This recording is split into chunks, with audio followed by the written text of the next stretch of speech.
memperingati Maulid Nabi, hari lahirnya Nabi, hukumnya mustahab. Ma atakum rasul fakhudhu, apa yang datang dari Rasul ambil, apa yang dicegah dihindari, apa yang tidak diperintah, yang tidak dicegah terus piye?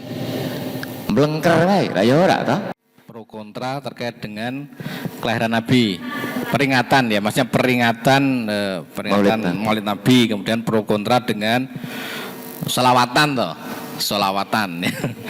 Nih, monggo. Ini. Oh iya, ya. Lupa. Terima kasih. Oh iya, engko milih 2 persen kok ya, nek wis dijawab. Apalah. Oke, siap. Jadi tadi sudah saya kasih mukadimah bahwa kelahiran Nabi Muhammad SAW itu merupakan hari-hari besar. Oke, hari-hari besar. Di mana hari besar itu dikatakan oleh Allah hari besar karena ada kejadian besar. Nah, kalau ibu lain tanya bagaimana, kan ada pro kontra. Memang dari awal pasti ada pro kontra. Nabi lahir, ada yang senang, ada yang tidak. Nah, sekarang memperingati Maulid Nabi juga ada yang senang, ada yang tidak. Tapi sebetulnya saya sendiri dari Madinah, Saudi Arabia, sekaligus meluruskan, bukan berarti Saudi Arabia itu tidak suka memperingati Maulid Nabi, tidak. Memang memperingati Maulid Nabi. Banyak ulama yang mengatakan bahwa itu adalah mustahab, bahwa hukumnya adalah mustahab. Memperingati Maulid Nabi, hari lahirnya Nabi, hukumnya mustahab. Bahkan kalau ada ulama Mekah, Syekh Muhammad Maki itu menghukumi hukumnya sunnah. Tapi ada juga yang menghukumi memperingati Maulid Nabi itu bagian daripada ibadah. Bagian daripada ibadah. Apakah Nabi Muhammad juga melakukan itu? Nah, itu kan pertanyaan selanjutnya. Orang pro kontra itu selalu kalau memang itu baik mesti dilakukan, Nabi mesti melakukan, sahabat mesti melakukan. Oke. Yang tidak dilakukan oleh Nabi itu tidak mesti tidak baik, tidak ibadah, kan gitu kan? Jadi ma atakum rasul fakhudhu, apa yang datang dari Rasul ambil, apa yang dicegah dihindari, apa yang tidak diperintah, yang tidak dicegah terus piye? Mlengker wae, ra ya ora ta? Kan gitu kan? Ya kan, sesuatu ada yang tidak dilarang juga tidak diperintah. Ya, ma atakum rasul, mari kita berpikir yang cerdas, jangan asal tidak suka, ya kan? Jangan asal tidak suka, gitu. Jangan asal tidak suka, tapi kita berpikir yang cerdas. Jadi tidak kemudian apa yang tidak ada dilakukan oleh Rasulullah berarti dilarang. Tidak ada kata syariat itu, tidak pernah apa yang tidak dilakukan oleh Rasulullah dilarang, itu tidak ada. Tanya Pak Rial sebagai spesialisnya fikih, ya kan? Gitu ya. Apa yang ditinggalkan tidak mesti haram, apa yang dilakukan tidak mesti harus, dan apa yang tidak dilakukan dan tidak dilarang itu adalah apa namanya, kebebasan kita untuk ya, untuk orang, untuk melakukan, untuk tidak. Kalau toh mereka berdalil Rasulullah tidak menjalankan, tapi sebetulnya Rasulullah juga menjalankan sebetulnya. Hanya jangan berpikir kaifiyahnya, ya kan? Kaifiyahnya berbeda-beda. Burdahan di sini itu berbeda dengan burdahan di Colomadu. Burdahan FIT itu berbeda dengan burdahan mana? Apa? FUD. Nah, itu kan, ya kan? Nah, burdahan di selain FIT itu tidak ada berdiri, gitu kan? Nggak ada berdiri, sampai duduk kesel, gitu. Kan gitu. Tapi burdahan tadi ini, jadi jangan tanya kaifiyah. Kaifiyah itu ada yang syar'i, ada yang juga menurut Anda, kan gitu kan, ya kan? duduk itu, makan sambil duduk itu kan syar'i. Tapi bagaimana duduk itu apa harus diatur, duduk kudu sila, duduk kudu jigang, duduk kudu apa kan ora? Ya kan? Jadi syariat itu beda dengan hukum. Gitu. Syariat itu berbeda dengan hukum, Bu. Boleh dicari di kamus bahasa Inggris atau di kamus bahasa Arab. Namanya syariat itu berbeda dengan hukum. Syariat itu sholat, zakat, puasa, haji, kan gitu kan. Tetapi kalau hukum, sholat ki pertama maca bismillah atau harus baca Fatihah. Itu hukum, gitu kan. Bismillah itu diwaca apa ora, itu hukum. Tapi sholat itu syariat, duhur 4 rakaat itu syariat. Maka ketika sholat duhur kok malah 5, tapi berarti bid'ah, paham lo? Karena apa? Karena bertentangan dengan syariat. Jadi menurut saya bid'ah itu yang bertentangan dengan syariat, bukan yang tidak dilakukan oleh Rasulullah. Banyak hal yang tidak dilakukan oleh Rasulullah, sholat tarawih, ya kan, berjamaah, ya kan. Rasulullah tidak pernah, tapi mengapa Umar bin Khattab berani? Karena beliau lebih paham apa yang bid'ah, apa yang tidak. Nah, sekarang ini kan kontra, pro kontra tadi kan hanya masalah fikih, ya kan, masalah fikih. Nah, masalah fikih ya tetap ya berbeda. Namanya sholat itu ya, sholat tarawih itu ya ada yang 23, ada yang 11, ada yang 4, kemudian 3, ada yang itu bukan syariat tapi itu hukum. Hukum itu kaifiyah, kalau syariat itu dari Allah. Syariat dari Allah tidak bisa. Jadi ini ada hadisnya ketika Rasulullah itu datang hijrah sampai ke Madinah, kemudian beliau mendapati seorang Yahudi yang memperingati, yaitu keselamatan Musa itu loh, keselamatan Nabi Musa itu mereka peringati. Kemudian Nabi Muhammad tanya, Anda lagi melakukan apa? Karena mereka kalau nggak salah puasa atau apa itu, pokoknya puasa ya. Nah, puasa karena hari itu hari kemenangan Musa, yaitu keselamatan Musa dari musuhnya. Kemudian Nabi Muhammad tidak melarang itu, tetapi beliau menyampaikan bahwa bukankah memperingati aku juga lebih utama? Nah kan gitu kan, memperingati hari kelahiranku, bukankah itu lebih utama? Lah ini sebagai dalil para ulama dulu, bukan ulama sekarang. Kalau ulama sekarang kan terbagi dua ya, tapi kalau ulama dulu enggak terbagi dua. Memana itu, maka Nabi Muhammad juga memperingati hari lahir yaitu dengan puasa gitu. Oleh selain Rasulullah, memperingati Rasulullah dengan cara-cara falyafrahu ya, dengan cara-cara bergembira. Bergembira macam-macam, caranya itu macam-macam, sesuai. Ada yang burda, zaman dulu terbangan ya. Zaman saya kecil tidak ada burda begini, tidak ada. Kemudian sekarang muncul lagi burda. Selama bergembiranya itu masih dalam bingkai tidak melanggar syariat. Nah, bergembira boleh, baik gembira, minum arak, nah itu kan sudah melanggar syariat. Tapi kalau bergembiranya terbangan begini, senang gitu kan, gitu. Karena apapun ketika Nabila itu senang. Kenapa senang? Karena alam semesta merindukan seseorang yang akan membawa syariat atau aturan-aturan dari Allah, di mana aturan-aturan dari Allah itu kalau dijalankan oleh manusia menjadi hidup manusia itu insijam itu seirama, tidak bertentangan.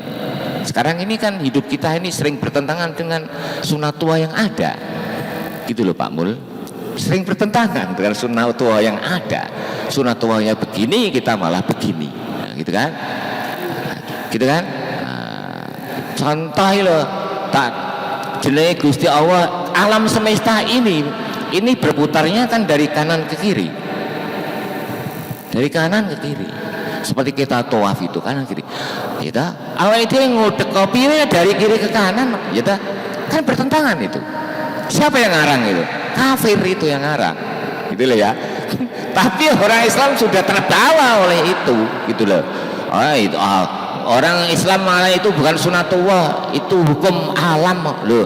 Kata-kata hukum alam itu juga sebetulnya orang ingin menafikan bahwa Allah juga mengatur seluruh alam itu. Jadi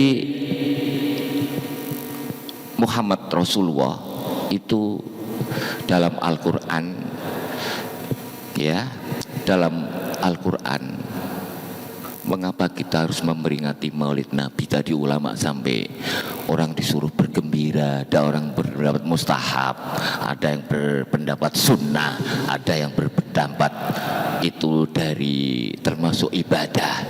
Dan saya tahu yang berpendapat itu ulama yang kaliber, tidak hanya cukup yang membid'ahkan gur cuman ngono-ngono kuwi tok, ya ta? Belajar suwidik langsung ngomong bid'ah. Nah, saya yang kena dampaknya, wes Sofan nih paling suka Medina paling membid'ahkan ngono ta. Oh, saya ndak. Saya pintar saya itu, ya kan? Iya kan, Pak Mul mesti ngiru aku ngono. Aku ora, bukan aku menjilat loh, enggak loh ya. Bukan menjilat, wallahi saya tidak menjilat.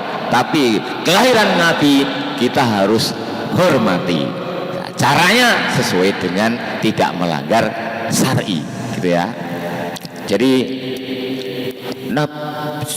Rasulullah SAW itu tidak pernah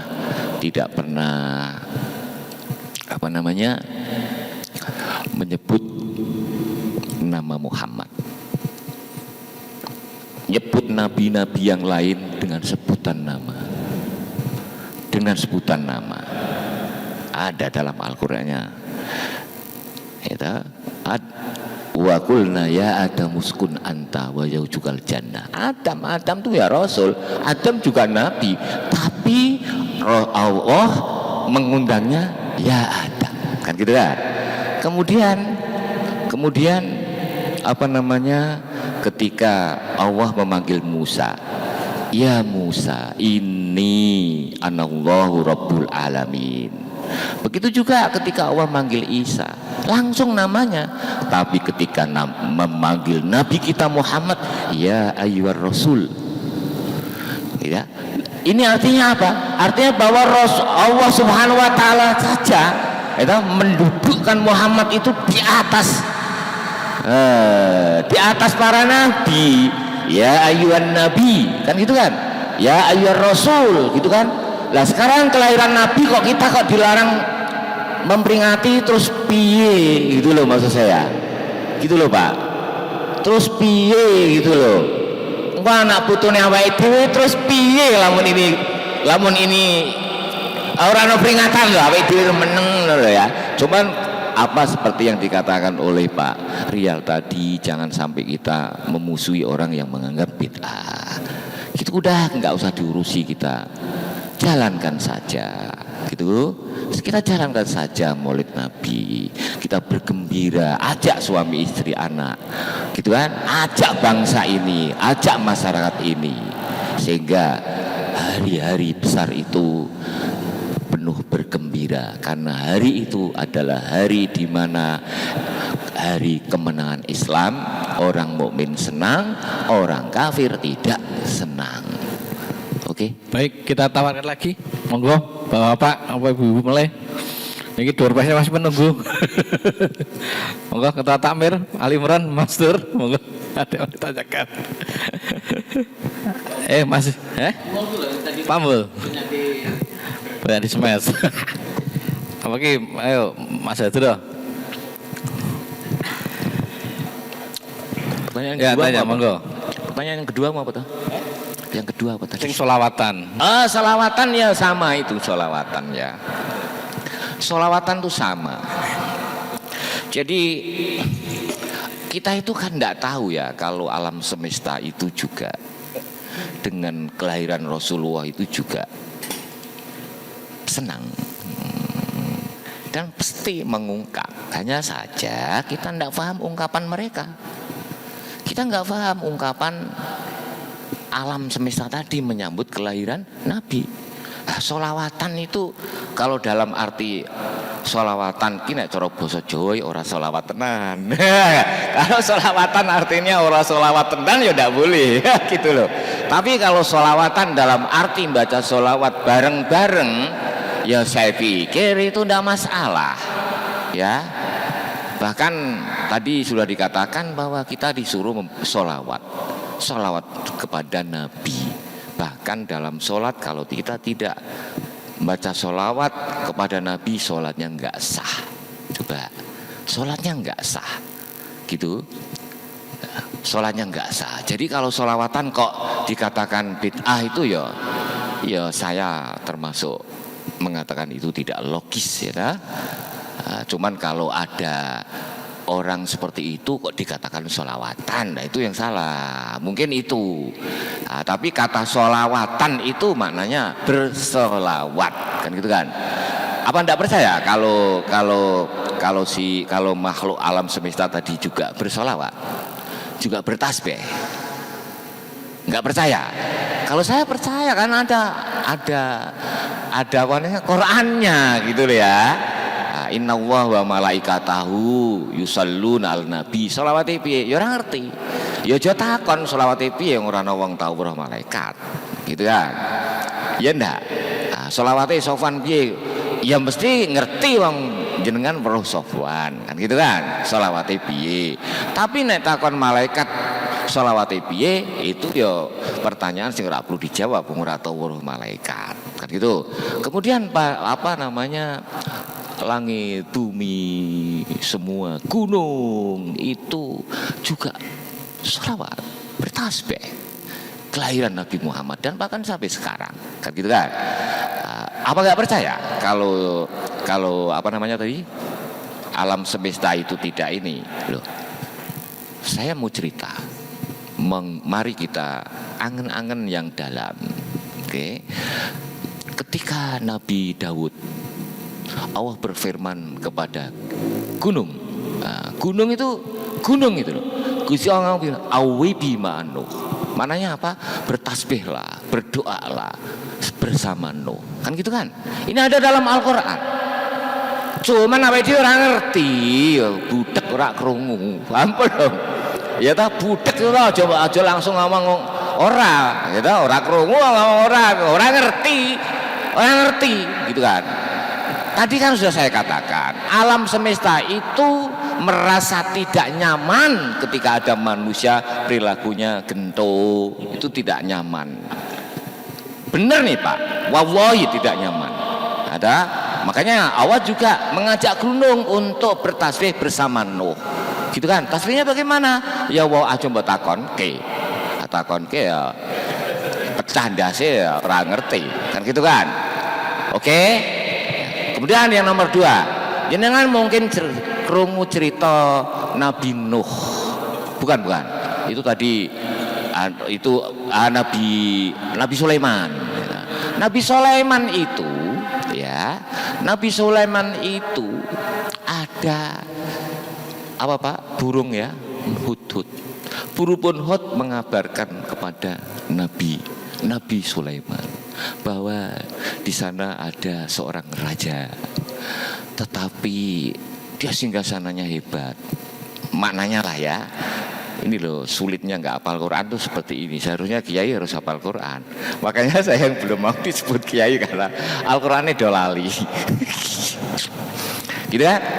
Jadi makanya dongeng itu ya, dongeng dalam Al-Quran itu harus dipahami, jangan dipahami kayak dongenge sang kancil karo timun, nyolong timun, itu dongeng apa? Itu dongeng apa ora mutu ya ta?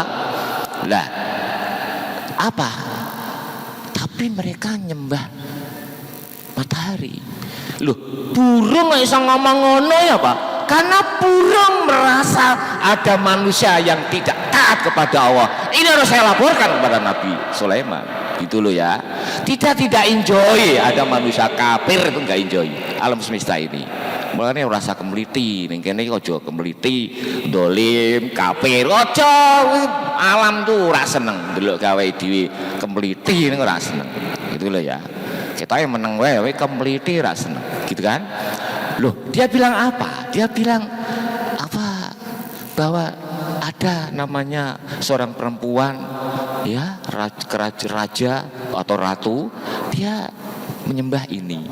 Loh, coba burung kok ngomong ngono ya Kak? Karena rasa seneng deloki Pak. Ngono lho Pak. Kayak gitu. Kemudian itu apa? Itu menunjukkan bahwa burung itu bisa ngomong. Gitu loh. Akhirnya burung dilatih iso assalamualaikum kayak gitu ya. Tapi burung iso ngomong, cuma awake dhewe ora paham, gitu kan. Nah, sekarang semut Pak Rial ya. Semut, cerita semut itu bagaimana semut itu? Semut itu ketika ada tentaranya si apa tadi? Sulaiman. Nabi Sulaiman, semut tuh ngomong karo semute. Ngumpeto itu engko ana pasukan sing koyo ngene lho ya. Lah Nabi Sulaiman paham sampai guyu loh, ya toh? Mbak semut iso ngomong, ya kan gitu kan? Ini Quran loh ya. Kalau ora percaya, ya mlebu neraka wis saiki. Kan gitu. Jadi semut iso ngomong, cuman awake dhewe ora iso paham. Tapi Nabi Sulaiman diberi oleh Allah pemahaman. Intinya awake dhewe kudu yakin. Gitu kan? Sekarang Nabi Muhammad lahir. Ka'bah dihancurkan, oke, kemudian Nabi Muhammad lahir. Nabi Muhammad lahir, kemudian burung ababil menyelamatkan Ka'bah. Gitu? Ini kalau orang orientalis itu bukan burung ababil, tapi apa itu? Eskoskop apa itu loh? Seperti kayak wabah. Loh kalau wabah kok iso disetel? Sing disikat kok guru Abraha ya ta Abdul Muthalib barang kok ora ya ta ya ta Abu Lahab barang kok ya ora lho misale kuwi wabah gitu lho kok milih-milih. Tujuannya orientalis apa? Tujuannya supaya wong Islam dan ora yakin bahwa alam semesta itu juga ikut terlibat di dalam perjuangan membantu kebenaran, gitu ya, membantu atau menyiapkan apa untuk kelahiran seorang Rasul, yaitu Muhammad Sallallahu Alaihi Wasallam. Jadi kalau orang baca sholawat kok nggak boleh ya kon moco kon nyanyi sedang gulo wae apa? Jenang gulo wae. Gitu aja.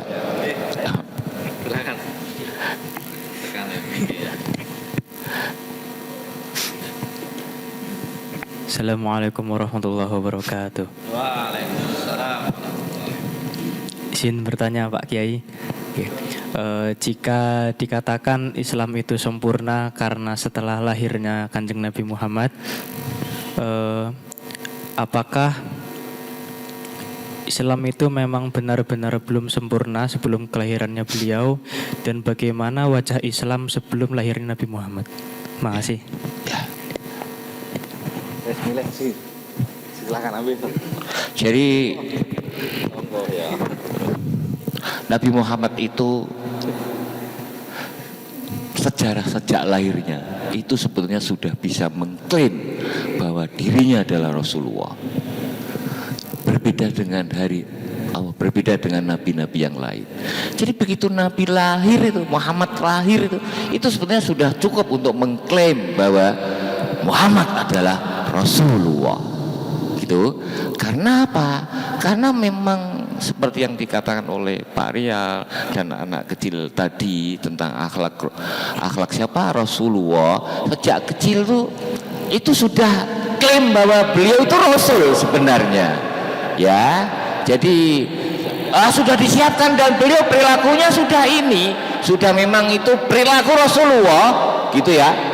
maka beliau di dalam berdakwah dia tidak nunggu harus ada perintah dari Rasulullah, harus mukjizat dulu, ndak. Kalau nabi-nabi lain kan menunggu mukjizat dulu. Kalau Rasulullah cukup ana Rasulullah, gitu kan. Sebelum ada mukjizat, gitu kan, Rasulullah sudah ngomong ana Rasulullah, gitu kan. Ketika Rasulullah bilang ana Rasulullah, orang-orang pada mukmin karena tahu sejarah sejak lahirnya, gitu loh. Memang termasuk, oh ya, kamu adalah orang yang selalu menolong, kamu adalah orang yang tidak pernah mutus silaturahim, kamu adalah orang yang sangat ingin, kamu itu orang setia dengan nasib orang lain, kan gitu loh. Azizun itu loh, apa maknanya itu Pak Lukman? Azizun Pak Rial. Azizun itu kalau yang tepat tuh, jadi Rasulullah itu tidak suka melihat umat itu nasibnya buruk. Gitu orang kayak saiki cowek lah, wong sugih karo wong ora duwe malah suwenenge sapore, ya toh. Peduli, ya. Itu sebelum, maka ketika Rasulullah bilang ana Rasulullah, udah langsung orang mukmin, orang yang kafir tetap kafir, yang mukmin tetap mukmin. Ada yang mukmin, ya jelas ada yang kafir. Saya kira itu. Jadi tadi pertanyaannya adalah bahwa Islam sempurna. Nah, Islam sempurna.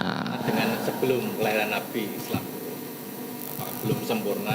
Oh ya belum. Tetapi ini perlu saya sampaikan ya, peradaban Arab itu ya. Peradaban Arab itu jauh lebih hebat daripada peradaban Ken Arok sebetulnya itu. Jadi peradaban Jawa pada saat itu, bahkan peradaban Eropa sekalipun, hanya orang kafir Quraisy dikatakan kafir karena tidak iman kepada Rasulullah sebagai Rasul, kan gitu. Rasulullah sebagai, Muhammad sebagai Rasul, gitu. Jadi sebetulnya Muhammad itu nama, tapi juga gelar, gitu ya. Lain kan, Sofwan itu nama tapi bukan gelar, gitu ya. Paham Pak? Gelar itu Pak, gelar itu bukan dokter, itu bukan, gitu. Tapi gelar itu artinya memang beliau itu mewakili sifat-sifat terpuji, ya itu loh, gitu loh. Dokter tapi memang punya ijazah, itu namanya gelar, ya kan gitu, bukan dokter. kan gitu. Ngapunten Pak. Lah kenapa orang-orang Arab itu kok nggak berani memberikan nama Muhammad? Kan dia kaget tuh ketika ada nama Muhammad. Kenapa orang-orang Arab di situ kok nggak berani memberikan anaknya nama Muhammad, tapi yang lainnya? Satu, Muhammad itu mananya terpuji. Oke, dalam Al-Quran kan Ahmad. Ahmad itu orang yang akan ada nabi, seseorang yang memiliki sifat terpuji. Nah itu loh, makanya Al-Quran disebut Ahmad. Tetapi ketika sudah ada, maka namanya bukan Ahmad tapi Muhammad, maknanya terpuji. Saya tadi sudah bilang, Muhammad itu nama tapi juga sekaligus gelar. Artinya apa? Muhammad itu nama tapi memang mewakili sifat-sifat terpuji, gitu loh. Itulah yang membuat Abdul Muthalib memberi nama ini Muhammad. Oke. Lah, orang-orang lain bagaimana memberi nama Muhammad? Kalau anak-anak mereka ya tidak memiliki sifat terpuji, nah, gitu loh Pak ya. Ya. Lain dengan sekarang ini nama Muhammad baik gentong. Itu namanya Muhammad yang tidak gelar, gitu kan. Ayo kubun aku. Itu ya kan. Namanya Muhammad baik maling, kan gitu kan.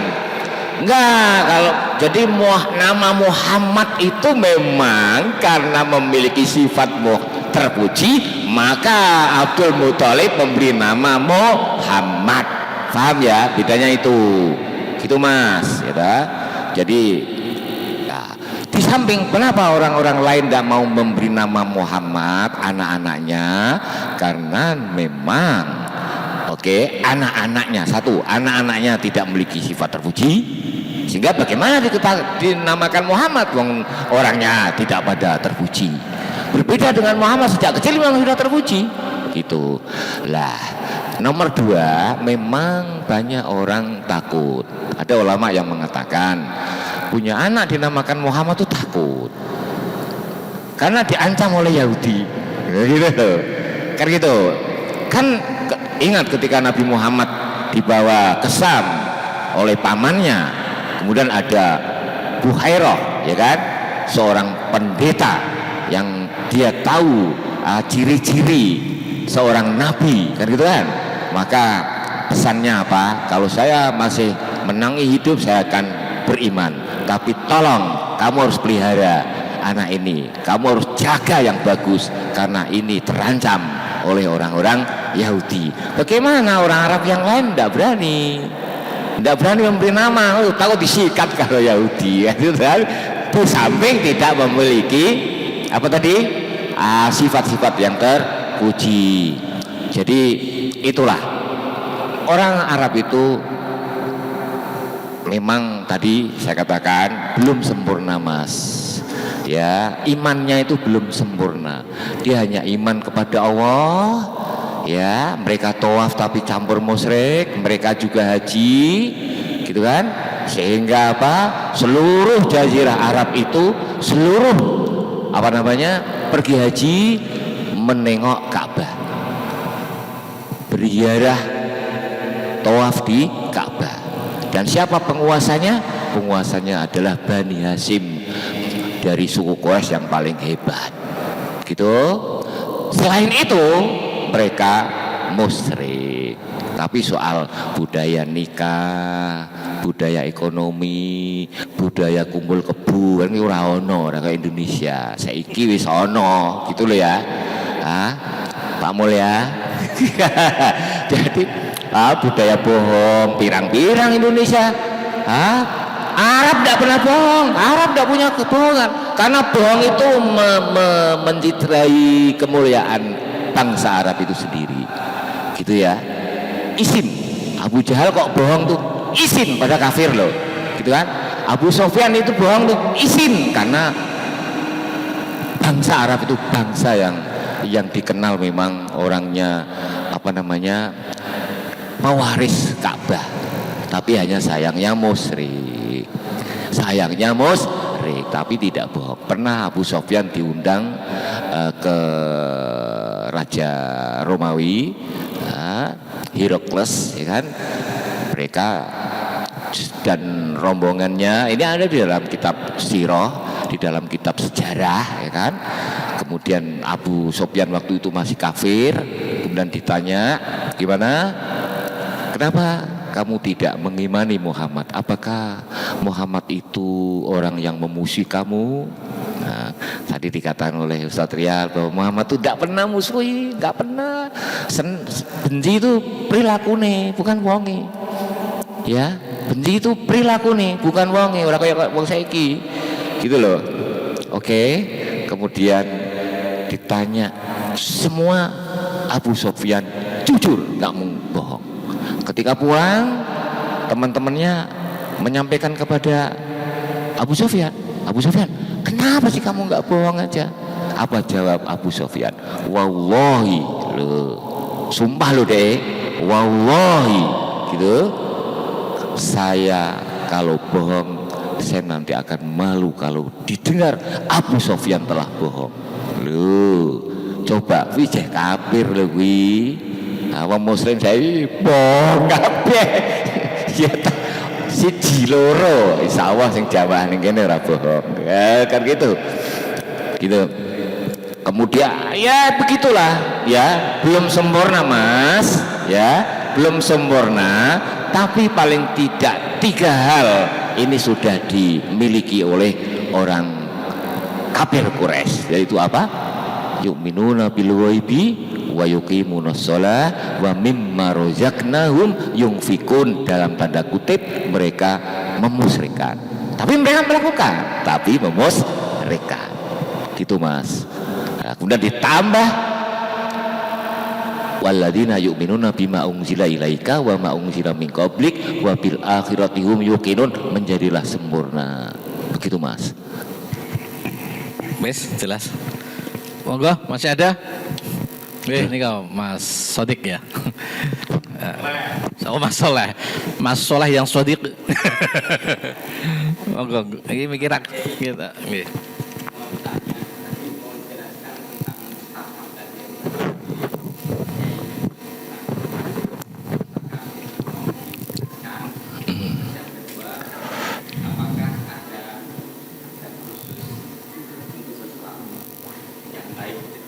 Adab, adab khusus.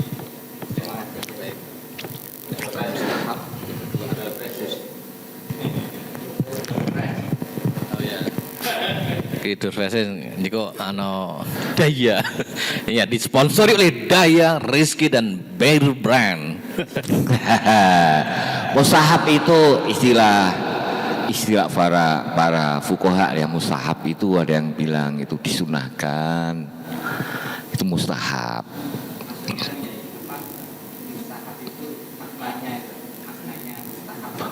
Mustahab itu ya suatu perbuatan yang memang digemari lah, disukai, gitu kan? Disukai oleh agama. Gitu, mustahab dari kata-kata hub, dari mustahab itu ditambah alif sinta, ya, mana mencari, ya, mencari itu mencari supaya pekerjaan ini dapat memberikan rasa suka, gitu ya. Jadi gini loh, kita ini melakukan sesuatu di mana sesuatu itu menjadikan kita itu cinta, itu namanya mustahab. Jadi contohnya memperingati Maulid Nabi, dengan kita memperingati Maulid Nabi maka kita menjadi cinta kepada Rasulullah, gitu. Kalau soal adab, semua memang punya adab. Adab itu bahwa adab itu meliputi kalimat-kalimat yang disampaikan untuk cinta kepada Rasulullah, tentu kalimat-kalimat yang baik, sanjungan-sanjungan yang baik, bukan sanjungan-sanjungan yang baik menurut kita, tapi baik menurut syariat tadi ya. Baik menurut syariat, tidak melanggar syariat. Jadi adab itu selalu tidak melanggar syariat, tapi baik itu juga sesuai dengan syariat. Maka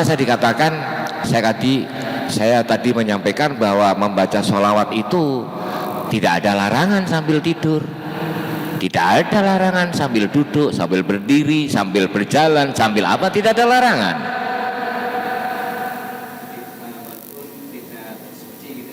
Walaupun tidak bersuci, nah, gitu. Itulah adabnya. Yang penting itu dilakukan tidak melanggar syariat. Padahal baca sholawat ya sambil tidur boleh, nah, kemudian sambil jalan boleh, sambil bekerja boleh, sambil apapun boleh. Yang tidak boleh itu sholawatan tapi di dalam WC, itu tidak boleh, begitu. Tapi sambil tidak suci boleh, gitu. Lain dengan sholat. Baca Al-Quran pun tidak dalam keadaan suci boleh, namanya membaca, ya kan? Tetapi sebenarnya bagi orang yang memahami filosofis membaca Al-Quran, hendaknya kita bersuci. Hendaknya kita bersuci, karena kita membaca Al-Quran itu berdialog dengan yang maha suci. Maka seharusnya kita dalam keadaan suci, kan gitu. Tapi apa tidak boleh kita baca dalam keadaan tidak suci? Selama tidak ada larangan, kenapa tidak boleh? Nah, gitu deh. Jadi ukuran syariat tuh selama tidak ada larangan boleh, nah, gitu loh.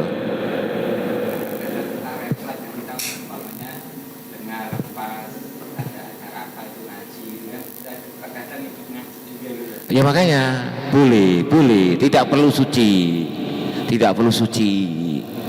gitu. La yukallifullahu nafsan illa wus'aha. Allah itu tidak pernah membebani satu diri selama pasti orang itu masih dalam kemampuan. Agama itu mudah. Yang membuat sulit karena orangnya sendiri itu berlebih-lebihan mempersulit. Anda sholat 4 rakaat zuhur itu kalau Anda mukim, tapi kalau Anda musafir boleh 2, kan gitu kan? Boleh 2. Anda boleh sholat itu berdiri, kalau Anda sakit boleh tidur. Nah, itu namanya gitu. Baik, terima kasih. Masih ada, ini kita sampai jam berapa? 22.11, jadi 22.20 maksimal nggih. Cek kuat tapi. Barangkali ada pertanyaan? Nah, di dalam syair-syair itu kan ada anta syamsun anta badrun. Engkau adalah matahari dan engkau adalah bulan. Ini kan ada yang mengatakan itu terlalu berlebihan seperti itu. Nah, mungkin ada penjelasannya Ustaz Sofwan tentang atau itu balaghah tingkat tinggi atau bagaimana itu? Iya. Ya itu tidak berlebih-lebihan.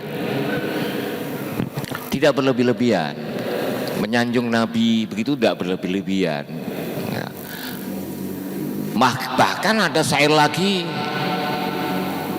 yang lebih ngeri lagi. Apa namanya?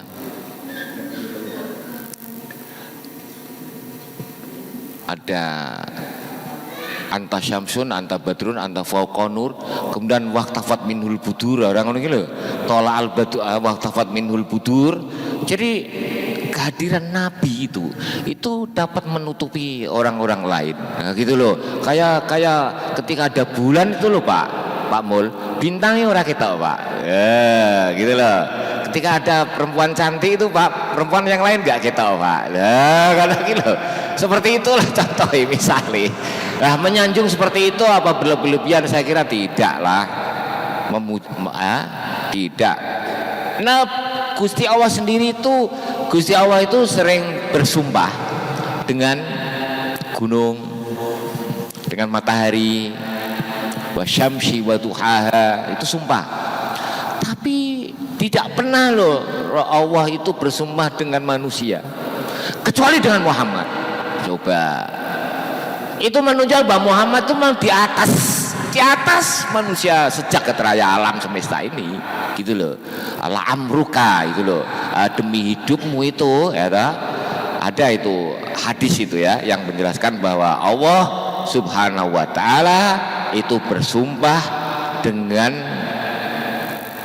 Muhammad, gitu kan. Biasanya kan kalau bersumpah itu kan wasyamsi, bersumpah dengan matahari, wa duhaha, bersumpah dengan paginya, wassamai wattariq, bersumpah dengan langit, gitu kan. Tapi Allah juga tidak pernah loh bersumpah dengan demi Adam, enggak, ya kan?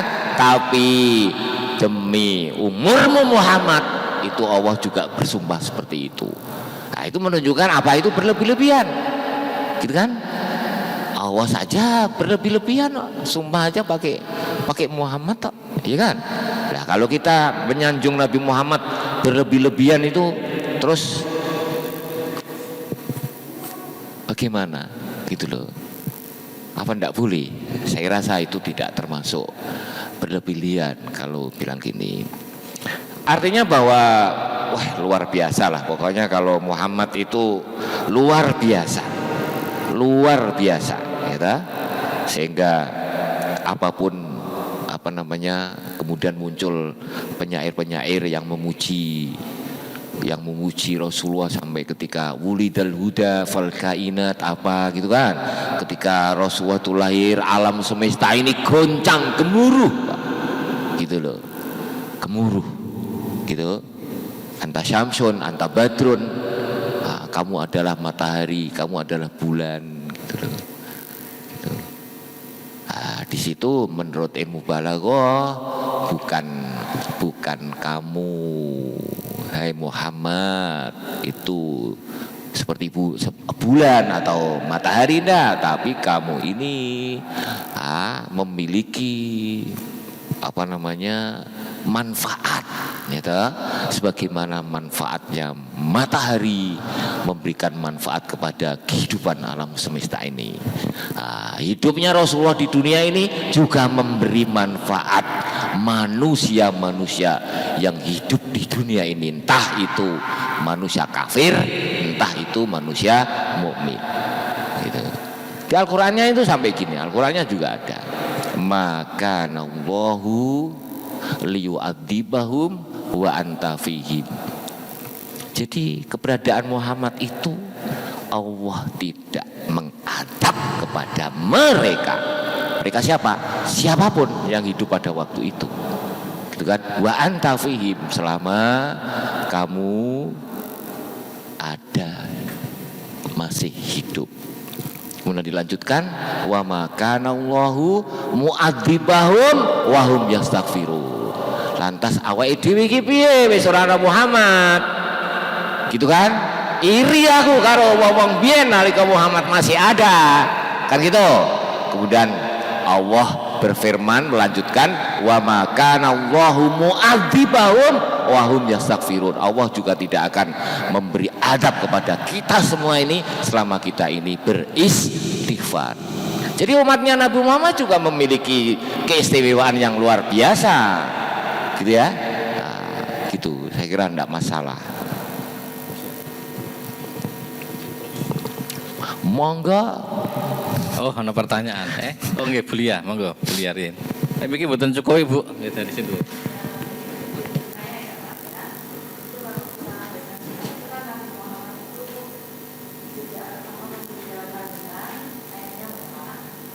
Oh iya.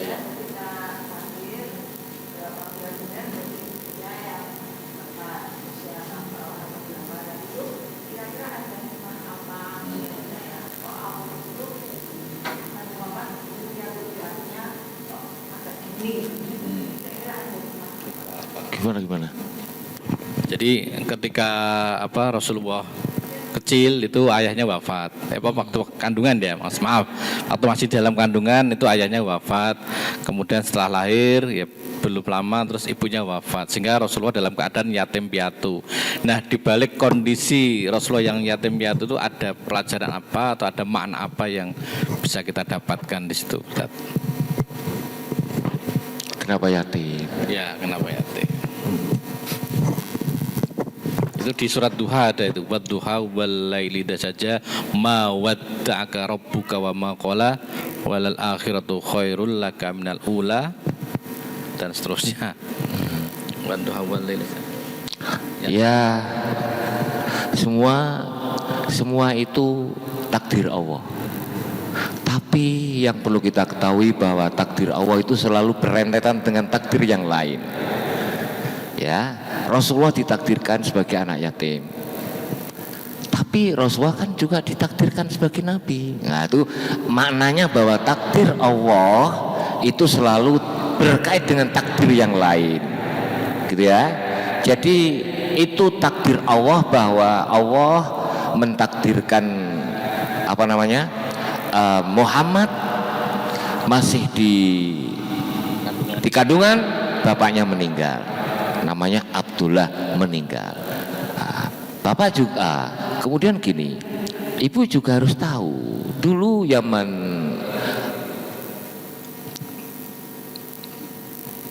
mbahnya Nabi Muhammad, yaitu siapa namanya? Abdul Muthalib. Kan punya anak, ada Abu Thalib, ada banyak lagi. Yang dulu pernah dikorbankan, ya, yang pernah dikorbankan mau disembelih di pinggir Ka'bah itu Abdullah itu sebetulnya. Tapi delale ora gitu. Loh, gitu kan. Jadi takdir Gusti Allah ora sida. Lah karena memang dia akan menjadi bapaknya namanya Muhammad, kan gitu ya. Jadi takdir selalu beriringan dengan takdir Allah gitu. Oke.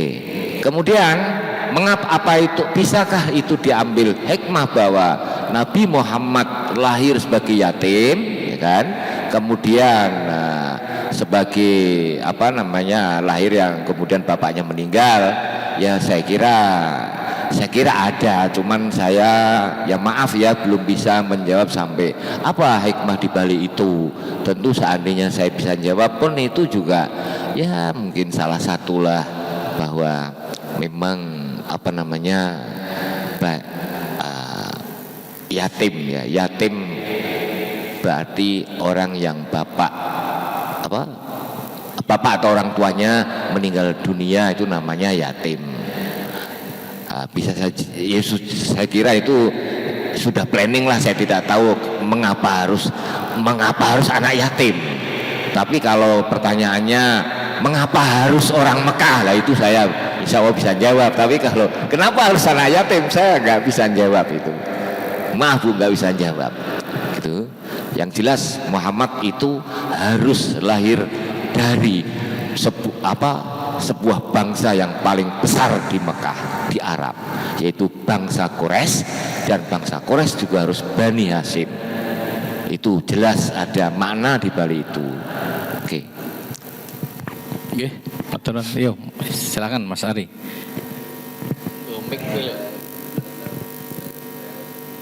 Ora krungu, gomik ijo lho. Nah.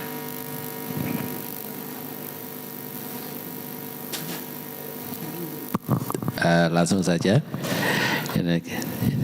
Saat ini kita mengenal berbagai varian dari sholawat ya. Jadi di samping mungkin yang sholawat berdasarkan riwayat seperti sholawat Jibril, terus juga sholawat Ibrahimiyah yang biasa kita kenal melalui tahiyat di situ. Ada juga mungkin varian-varian sholawat yang mungkin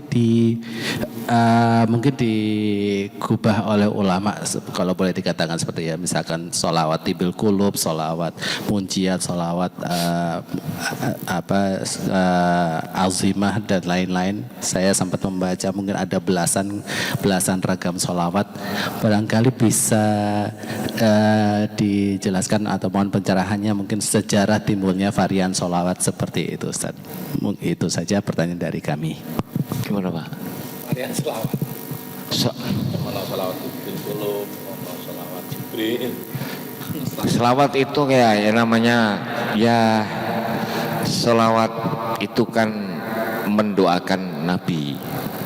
Oleh para ulama tentu berbagai cara, dan mendoakan Nabi itu biasanya ada sanjungan-sanjungan, menyanjung Allah, menyanjung Nabi, kemudian titik terakhir mendoakan Nabi, kan gitu lah. Karena namanya mendoakan, sanjungan, kemudian mendoakan, pujian terhadap Allah. Jadi doa itu kan pujian terhadap Allah, menyanjung Allah tentang maha suci Allah, kemudian menyanjung Nabi Muhammad SAW, kemudian doa, kan gitu, doa kepada Nabi dan doa pada diri kita dan kaum muslimin. Lah itulah yang syar'i kan. Kemudian sholawat dalam sholat yang syar'i kan Allahumma sholli ala Muhammad atau Allahumma sholli ala Sayyidina Muhammad. Lah varian-varian sholawat tadi ya tentu boleh selama itu tidak merusak akal. Itu bisa merusak musyrik. Jadi gini, musyrik itu gini, ada sholawat nariyah ya. Sholawat nariyah itu merusak maknanya, itu makna musyrik, mengandung nilai musyrik enggak, kan gitu. Kemudian itu sholawat itu maksur tidak, dikarang oleh ulama siapa, kan gitu, harus jelas, kan gitu kan. Karena kalau sholawat itu yang sangat bervarian, ada sholawat Jibril, sholawat apa, selama itu tidak mengandung unsur musyrik, enggak masalah. Musyriknya tuh gini loh, musyriknya gini, Allahumma sholli ala Muhammad. Kemudian itu kan Allahumma, ya Allah berilah sholawat, ya Allah berdoa kepada Allah, ya Allah berilah sholawat kepada Muhammad atau kepada Sayyidina Muhammad. Merusak anda itu? Tidak kan, ditambah Sayyidina wa Habibina wa apa kan tidak merusak gitu. Tapi ada sholawat yang gini, saya Allahumma sholli sholatan kamilatan ala sayyidina Muhammad tanhalu bihi, nah, gitu kan. Tanhalu maknanya itu lepas, bihi dengan Muhammad, nah, itu tidak boleh. Yang melepas itu Allah bukan Muhammad, nah, gitu loh. Itu berarti itu mengandung musyrik, nah, gitu. Alladzi tanhalu bihi al-uqadu wa tanfariju bihi al-qurabu. Loh, Muhammad itu tidak bisa mengudari atau memberi jalan keluar, tidak bisa. Yang bisa itu sholawatnya, gitu ya. Bukan Muhammad loh, sholawatnya, gitu. Maka kita dianjurkan baca sholawat supaya solusi kita ini supaya problem kita itu ada solusinya, mendapatkan solusi. Nah, mendapatkan solusi itu disebabkan kita baca sholawat, bukan disebabkan Muhammad, gitu ya. Itu saya kira itu. Selama sholawat itu varian-variannya itu tidak musyrikan, tidak masalah. Kalau sholawat nariyah itu saya memang tidak pernah baca sholawat nariyah, karena ada alladzi tanhalu bihi itu apa? Dengan Muhammad. Dengan Muhammad bihi. Kalau sholawat kan biha, nah, gitu loh ya. Kalau sholawat sih biha, dengan sholawat tanhalu biha al-uqadu wa tanfariju biha al-qurabu. Ini loh ghazul fikri di situ. Kadang-kadang itu menyela-nyela tapi gitu loh. Makanya uangnya harus pinter, gitu loh ya. Karena harus pinter supaya tahu, gitu. Berarti boleh-boleh saja karena ini gubahannya manusia, berarti boleh-boleh dirubah sedikit, misalkan bihi diganti bihas biar lebih aman, misalkan seperti itu. Ya ada apa salah? Kon itu sing ngarang ya sapa to kuwi? Kan gitu kan. Dirubah biha. Gitu. Maaf ya, cara seperti saya itu sering melihat tahlilan itu ya. Tahlilan Mas itu ya. Ketika waghfir lana warhamna wa'fu anna, kalau ndak kuwi mbok dipolke sik, ya ta? Kuwi mbok dipolke sik. Kenapa sih warhamna wa'fu anna lho, kok ngono sik, ora diselesaike sik gitu loh ya. Selesai barulah warhamna wa'fu anna waghfir lana warhamna wa'fu anna waghfir lana. Lah mbok kuwi diselesaike baru diulang-ulang, nah, gitu loh. Terus baru warhamna wa'fu anna waghfir lana, saya rasa ada masalah, gitu loh. Gitu loh. Kan jumlahnya warhamna ya kasihanlah ya sayanglah kami warhamna. Oke. Wa'fu anna, maafkan. Iya ya, diwaca sik ta. Kuwi nek ana surat diwaca to kuwi. Iya, lillahi ma fis samawati. Lillahi ma fis samawati wa in tubdu ma fi anfusikum yuhasibkum billah faghfir lana warhamna anta maulana fangsurna alal qaumil kafirin waghfir lana ora masalah, gitu loh. Tapi umumnya orang kan maca itu warhamna. Ya, mandek dulu sampai selesaikan dulu baru dibaca berulang-ulang, saya rasa tidak masalah. Tapi kalau belum, contohnya antam warhamna wa'fu anna waghfir lana warhamna anta maulana fangsurna 'alal qaumil kafirin waghfir lana warhamna wa'fu anna, saya rasa ada masalah. Tapi kadang kan ora Pak, tapi nanti terakhir aja. Iya, tapi kan warhamna wa'fu anna waghfir lana bolak-balik termasuk itu membolak-balikkan bacaan Al-Qur'an, itu bahaya. Gitu loh ya. Ya karena saya yakin itu ada sendoglonya yang memang telusuk di situ, gitu loh ya. Gitu loh. Jadi saya bukan ya, kalau tahlil seperti itu gimana? Oh, tak terus ke dewe. Ngono loh, karep kowe ngono. Ora terus aku mau tahlilan aku ora ngono, gitu loh ya. Kan gitu. Yang tidak boleh membolak-balikan ayat, bukan tahlili.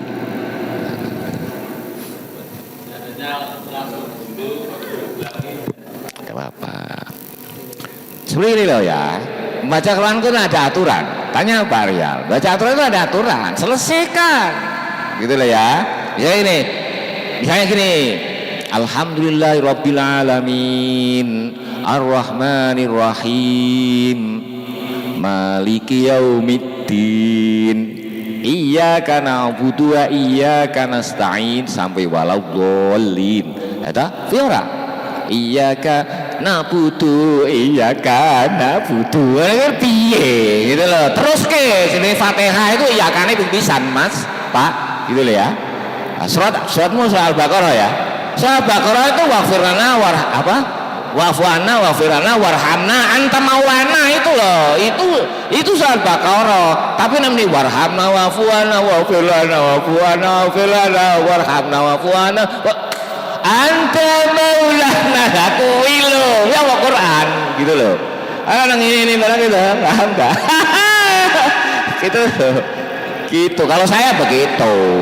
Kalau nang ini neng gue Pak Mulai langsung kan ngono gitu loh. Nek cara aku tak teruske. Kalau saya ngimami tahlil tak teruske. Baru ayo diulang-ulang. Waghfir lana warhamna wa'fu anna waghfir lana warhamna. Ngono lho, enak toh. Gitu. Gimana? Iya. Kalau soal Baqarah itu sud sampai selesai, gitu ya. Kalau mau ulang-ulang akan ada itu sosok kayak Asfarmo. Enggak apa-apa, tapi mau ulang-ulangnya kan memang satu ayat diulangi lagi satu ayat. Beda ya? Diulang-ulang boleh, tapi diulang-ulangnya satu ayat, gitu loh. Bukan waghfir lana warhamna wa'fu anna waghfir lana warhamna anta maulana ngene piye gitu loh maksudku. Gitu loh ya. Maksudku itu. Ya kabeh nganggo ilmune lah. Itu Pak. Nggih, jazakallah Ustaz. Saya kira nggih pun nggih. Bapak Ibu, jadi nanti yang sudah bertanya silakan mengambil door prize-nya. Yang belum monggo iki masuk, sisanya monggo. Yang belum bertanya. Ya, door prize-nya habis. Lek sing kuat para ibu-ibu iki. Bapak pendong anu nglele iki. Wes tenane riup-riup kabeh. Ya alhamdulillah ini ya semuanya ada closingnya Pak Ustaz. Ya intinya Maulid Nabi memperingati hari lahir Nabi, para ulama yang memang terkenal ilmunya dalam, bukan sekedar kaya awake dhewe iki. Beliau mengatakan bahwa memperingati hari lahir Nabi Muhammad itu ada yang bilang mustahab, ada yang bilang sunnah, ada yang bilang termasuk ibadah. Nah, contoh saya kasih contoh. Halal bihalal itu keluarga-keluarga sampai ke Magelang, halal bihalal. Apa itu tidak termasuk ibadah? Atau bid'ah? Gitu loh, ya mana kira ngono kuwi. Kan gitu kan? Ya, zaman Nabi ra ono gitu. Ya basalah minaitin wal faizin tauba minna wa minkum wes ngono wae. Ora ono kemudian halal bihalal bani itu. Tapi selama itu mensiarkan Islam itu termasuk ibadah. Gitu loh. Wa dzakirhum tutaru. Harus peringatkan karena itu hari besar. Hari besar. Idul Adha, Idul Fitri, hari besar harus sampaikan kepada keluarga, anak, istri, masyarakat, gitu ya. Ya kita, kemudian halal bihalal di Magelang, halal bihalal di Ponorogo, halal bihalal di mana. Makanya orang itu pada halal bihalal karena itu bagian daripada syiar Islam, kan gitu. Jadi intinya menurut saya itu yang membeahkan biar kita tidak perlu benci, biarlah mereka benci dengan kita, ya. Tapi kalau ketemu ya ajaklah diskusi dengan yang baik. Oke, intinya itu. Nomor 2, bahwa ketika ketika masyarakat ini, masyarakat Jailah itu mengalami penyelewengan dari tauhid, maka Allah harus mengutus seorang Rasul, yaitu Nabi Muhammad SAW, diharapkan supaya kehidupan manusia yang kacau ini kembali menuju kehidupan yang insijam dengan alam semesta ini. Insijam itu mananya sekamestri, karena manusia tidak akan bermanfaat wujudnya ketika manusia hidup itu tidak insijam dengan alam semesta. Termasuk ngudek sendok mau ya naiso ya sesuai kalau alam semesta yang berputar dari kanan ke kiri, bukan kiri ke kanan. Termasuk kita kita berjalan dimulai kaki kanan, kan gitu kan. Itu supaya kita sesuai dengan hukum, atau bukan hukum, sunnatullah. Jadi intinya itu. Dan yang terakhir, bahwa mengapa Nabi Muhammad itu harus diperingati, karena memang Nabi Muhammad itu adalah makhluk Allah yang paling agung dan paling diagungkan oleh Allah dari sekian banyak makhluk di alam semesta itu, baik itu para nabi dahulu atau tidak. Sehingga Allah memanggil Nabi Rasul pakai namanya, tapi memanggil Nabi Muhammad pakai gelarnya, ya ayyuhan nabi, ya ayyuhar rasul, sementara memanggil nabi-nabi lain tidak. Ini menunjukkan bahwa posisi Muhammad memang memiliki posisi yang lebih dari sekian banyak makhluk di alam. Jadi wajar kalau kita memperingati hari lahir, wajar kalau kita bergembira, kan? Jadi Islam tuh kadang-kadang tuh bergembira itu nilainya ibadah, gitulah, lucu tak? Jadi orang kok sing buatek tau wis ibadah ora. Gembira itu loh ibadah. Mau bakar sate di Idul Adha itu loh ibadah Pak Mul, gitu kan? Kayak gitu loh. Sama dengan nyanyi-nyanyi itu tadi, menyanjung Nabi tapi pada hari kelahiran Muhammad, itu ibadah, gitu. Saya kira itu. Baik, terima kasih Ustaz Sofan dan juga Ustaz Rial yang telah membersamai kita sampai jam 10:30. Mudah-mudahan kebersamaan kita mendapatkan berkah dari Allah SWT lantaran kita berusaha untuk senantiasa mencontoh baginda Nabi Muhammad Sallallahu Alaihi Wasallam. Kita tutup dengan salawat Jibril. Sallallahu ala Muhammad, sallallahu alaihi wasallam, sallallahu ala Muhammad, sallallahu alaihi wasallam.